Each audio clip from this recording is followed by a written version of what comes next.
Friends, अगर आपके kitchen garden या फिर बालकनी में लगे हुए पेड़ पौधों पर फूल नहीं आ रहे हैं या गर्मी की वजह से गमले की मिट्टी बहुत जल्दी सूख रही है, तो इस बनी हुई फर्टिलाइज़र को अगर आप रेगुलर बेस पर अपने पौधों में इस्तेमाल करते हैं तो आपके पौधों पर फूल भी आने लगेंगे और पौधों की मिट्टी में नमी भी बनी रहेगी। तो आज के वीडियो में मैं आप लोगों को बताऊंगी कि ये फर्टिलाइज़र किस तरीके से बनाई जाती है, किन चीज़ों को मिला के बनाई जाती है और पौधों पर कब कब इसको देना होता है तथा इस फर्टिलाइज़र में कौन कौन से पोषक तत्व पाए जाते हैं। तो मेरे साथ वीडियो में आप लोग बने रहिएगा, वीडियो को फुल वॉच करिएगा। तो चलिए वीडियो की शुरुआत करते हैं। नमस्कार दोस्तों, मेरे यूट्यूब चैनल पर आप सभी लोगों का हार्दिक स्वागत है। तो फ्रेंड्स, इस फर्टिलाइज़र को बनाने के लिए 3 चीज़ों की ज़रूरत पड़ेगी। पहली चीज़ है लौकी के छिलके, दूसरी चीज़ है अनाज का पानी और तीसरी चीज़ है नींबू के रस की कुछ बूंदें।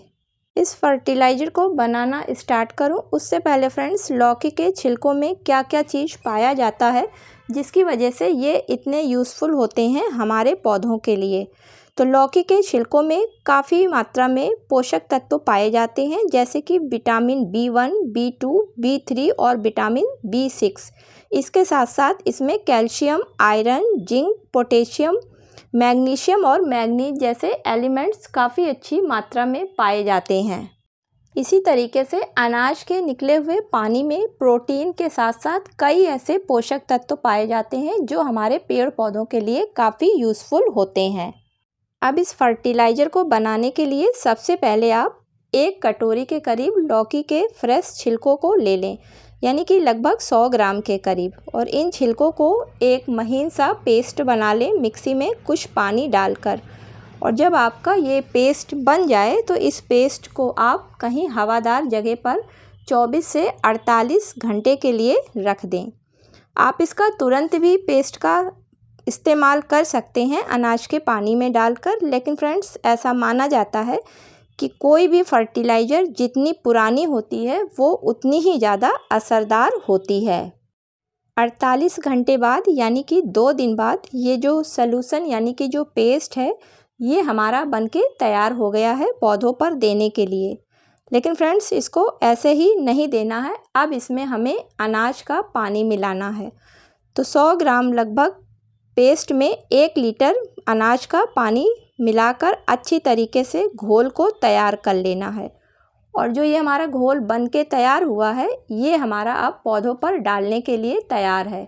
और इसमें अब इस घोल में आप 1 से 2 बूंद नींबू के रस को डालकर अच्छी तरीके से पूरे सॉल्यूशन को तैयार कर लें। और ये बना हुआ जो हमारा सॉल्यूशन यानी कि जो फर्टिलाइज़र है ये अब हमारे पौधों पर देने के लिए पूरी तरीके से तैयार है। इस फर्टिलाइज़र को दोनों ही तरीके से आप अपने पौधों पर यूज़ कर सकते हैं, एक स्प्रे के रूप में, दूसरा इसको मिट्टी में डालकर।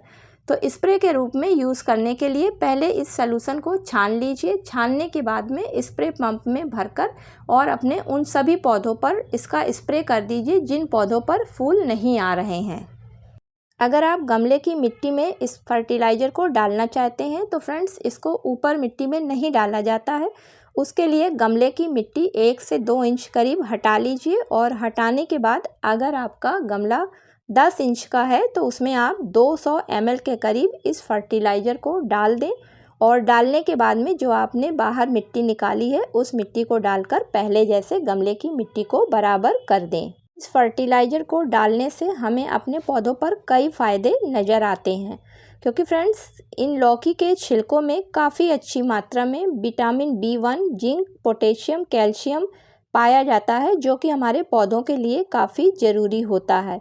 अगर किसी पौधे पर फूल नहीं आ रहे हैं तो अगर इसका रेगुलर बेस पर यूज़ किया जाता है तो उस पौधे पर फूल आने लगते हैं। इसके अलावा अगर पौधे हमारे गर्मियों में जल्दी सूख जाते हैं तो अगर हम इसका यूज़ करते हैं तो जो इसमें एलिमेंट जिंक और विटामिन B1 पाया जाता है ये मिट्टी को पोषण देता है, जिसकी वजह से मिट्टी में नमी बनी रहती है। दूसरा फ़ायदा इस फर्टिलाइज़र को डालने से ये होता है कि इस फर्टिलाइज़र में स्मेल आती है और इस फर्टिलाइज़र में पोटेशियम जैसा एलिमेंट्स मौजूद है जिसकी वजह से पौधे की जड़ में और मिट्टी में किसी तरीके का कीड़ा नहीं लगता है अगर हम इसका अपने पौधों पर रेगुलर यूज़ करते हैं। इस फर्टिलाइज़र का रेगुलर बेस पर यूज़ करने से अपने पौधों में हमको रिजल्ट काफ़ी अच्छे मिलते हैं, क्योंकि यह फर्टिलाइज़र पूरी तरीके से ऑर्गेनिक है और अगर कम ज़्यादा हो भी जाती है तो किसी पौधे पर इसका कोई साइड इफ़ेक्ट नहीं होता है। तो उम्मीद करती हूँ कि फ्रेंड्स वीडियो आप लोगों को पसंद आया होगा। मिलती हूँ किसी अगले वीडियो में किसी नई जानकारी के साथ। तब तक के लिए दोस्तों नमस्कार।